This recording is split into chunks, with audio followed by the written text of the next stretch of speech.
সুন্নিরা তো জুলুসে আমার নবীর সালাতু সালাম দেয়।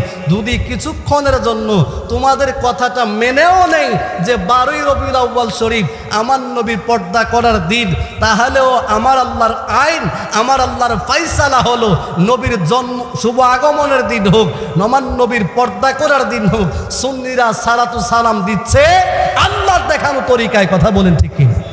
ডাব্লিউ মার্কায় কিছু লোক আছে না, কথা কেন, ডাব্লিউরা আছে না, আছে। তারা মিলাদুন নবীর বিরোধিতা করে।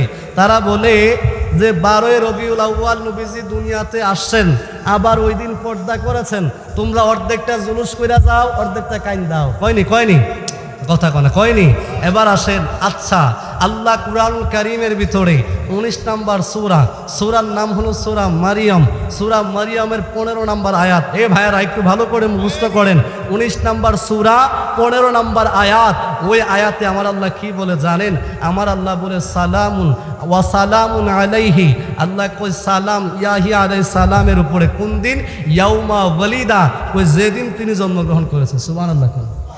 আমার আল্লাহ সালাম দিচ্ছে ওয়া সালামুন আলাইহি ইয়াউমা ওয়ালিদা, সালাম ইয়াহিয়া নবীর উপরে যেদিন তিনি জন্মগ্রহণ করেছে।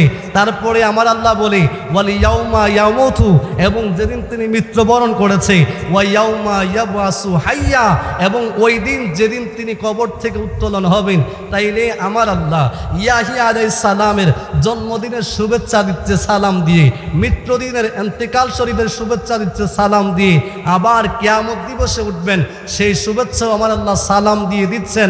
তাইলে সুন্নিরা তো জুলুসে আমার নবীর সালাতু সালাম দেয়।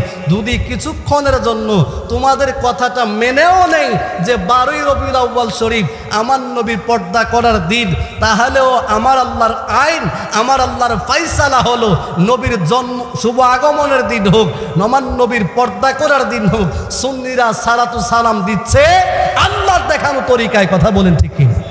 কথা বলেন ঠিক কিনা? আমরা তো সর্বশেষ যে বিষয়টা গুরুত্বপূর্ণ বলা দরকার, আমি সময় হয়তো সেরকম যাচ্ছি না, শুধু টপিকগুলো একটু একটু করে দিয়ে যাই।